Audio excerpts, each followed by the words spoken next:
Well, we got the springs ready to go. There's the springs, there's the starter, and a new brake switch too. So now we got to put the thing up in the air and take it all apart and put new springs in it. Alright, so the starter's going in first. Thought we'd hook up the wires down here where it's easier.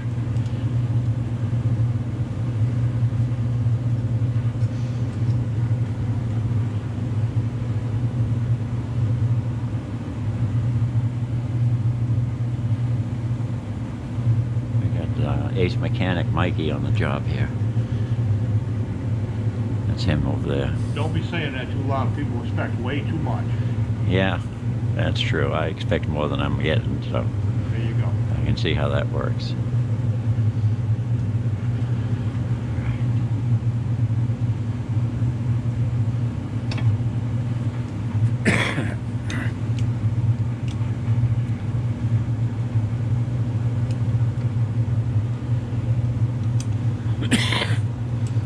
Trick is to keep the wires off the headers.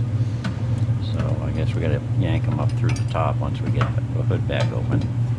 But, isn't that funny? The other one came out so easy.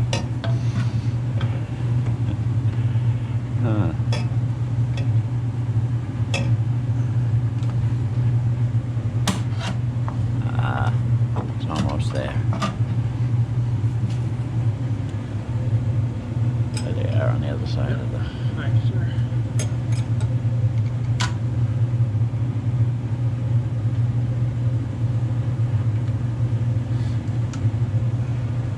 But those are the old springs that are coming out of there, I hope. So, I'm gonna drop the lower control arm, drop everything down. This upper control arm can only go down so far. But I think, yeah, there's nothing on it. I can squeeze the springs by hand. So I don't think there's any weight on it right now. Might not even have to drop the spindles.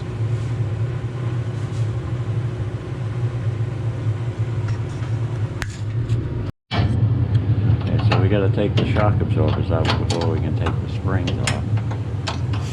That means we got to put the car back down and pull the shocks out through the top. And you can't use the ratchet in there because there just ain't enough room. So I'm letting Mike bang his knuckles up. Yeah. I see the grommet go that way, the nut went this way. Okay, so we got to take the shock absorbers out before we can take the springs off. That means we got to put the car back down and pull the shocks out through the top. And you can't use the ratchet in there because there just ain't enough room. So I'm letting Mike bang his knuckles up. Yeah. I see the grommet go that way, the nut went this way. So we took out the spring and cut it to get it out because we didn't know enough to use spring compressors, but now we got some spring compressors and we're compressing the spring so we can put it in because it doesn't fit otherwise. Yep, so there it is. We're still gonna push that back in and bolt it up, and then we got the spring compressors, the old spring. Gonna throw that out in the snowbank, and we're almost done. Now the other side.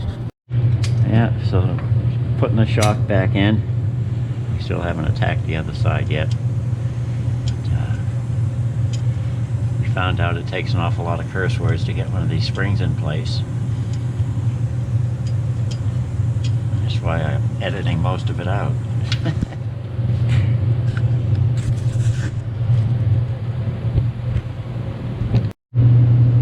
New springs give us plenty of clearance.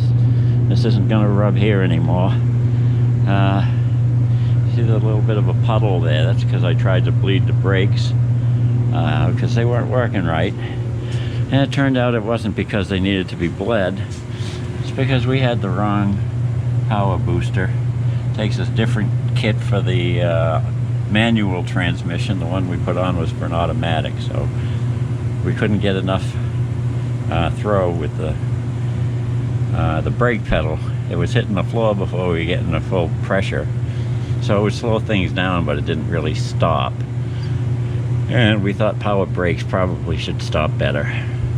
So now we're changing it over and putting in another power booster, a whole different brake kit. This one is for a standard transmission. It's got the shorter pedal and thicker booster. And I got Mike working on it. He's here somewhere. Mike, where are you? Well, there, it's all done. Everything is finished, and the brakes are working.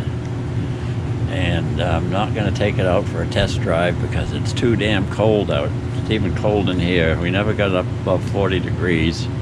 The heat's been on since 7 this morning, and it's now about 3 o'clock, 3:30, something like that. And it's 45 degrees over by the furnace. I don't know what it is over the other side of the car. Yeah, we got 4:45, and that's the best we could hope for. Well, next time we have temperature above freezing, I'm going to take it out for a drive, but in the meantime, we're just going to leave it here.